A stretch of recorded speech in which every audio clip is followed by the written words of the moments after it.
Shivoham, Shivoham, Shivaswarupoham.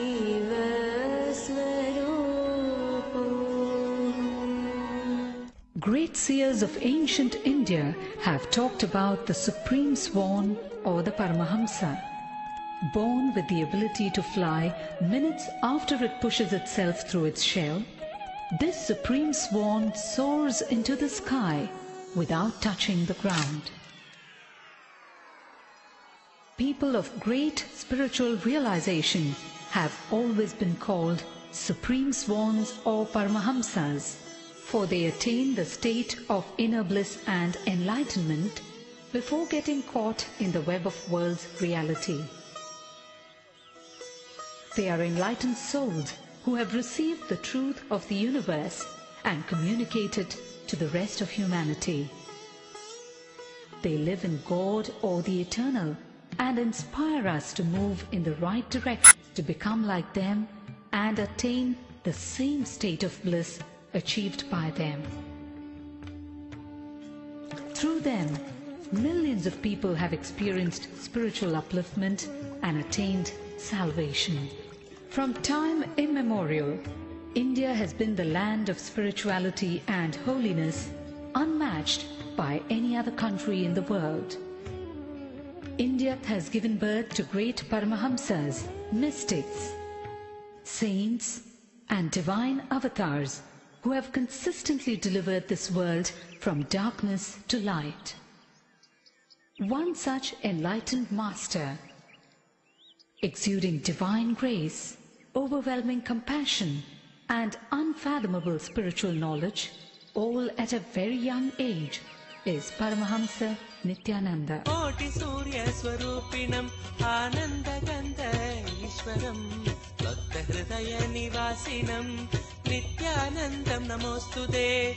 Koti Surya Swarupinam Ananda Gandha Ishwaram Bhakta Hridaya Nivasinam Nithyanandam Namostude. Nilagandha Pranava Marma Paramahamsa Nithyananda Raja Raja Dhyana Pita Nitya Puri Bhagavan.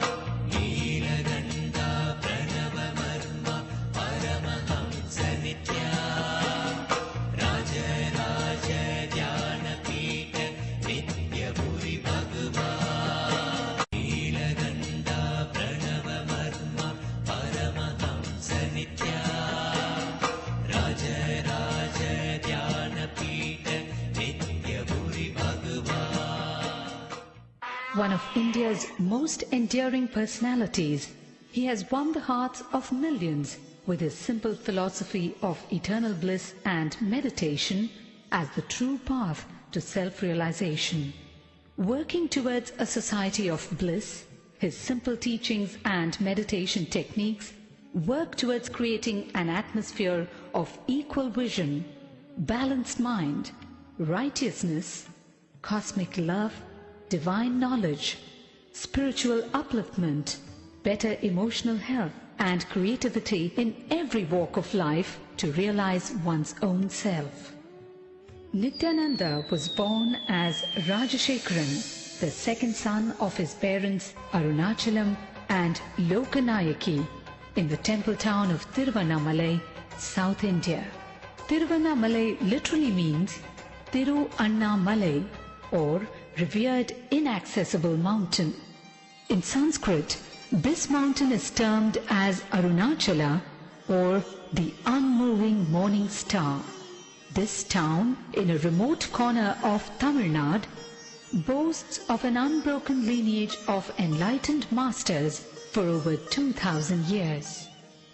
Or should we say, continues to be the final destination for those in the quest of truth. Arunagirinathar, Virupakshadevar, Ramana Maharishi, all hail from Tiruvannamalai and are revered even today for their supreme efforts in reinforcing the power of faith in the Supreme Being and self-realization. 10 days after he was born, the family astrologer predicted that Rajashekaran would grow up to become a Raja Sannyasi and guide the world, something his parents were not happy to hear.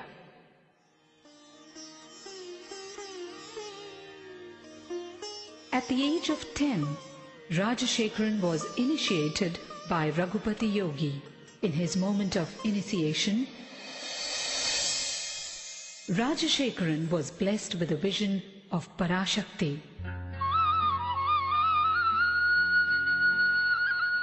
He went home and carved the vision he had in soapstone.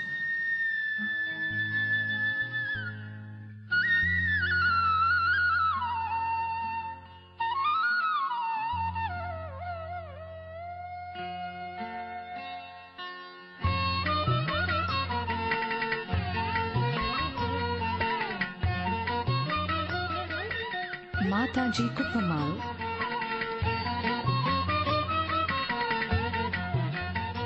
a deeply pious friend of his grandmother, nurtured his growing consciousness with apparent insight into Rajashekaran's greatness. One day, Rajashekaran was found etching a complex shape on a copper. It was the sacred Shri Chakra. The Shri Chakra is believed to be a diagrammatic representation of the cosmos. Sri Ramana Maharishi, Sri Ramakrishna Paramahamsa and Sharada Devi were sources of inspiration for young Rajashekaran. At the age of 12, on the sacred day of Buddha Purnima, Rajashekaran had an intense encounter with the divine, an out-of-body experience that was to change the course of his life.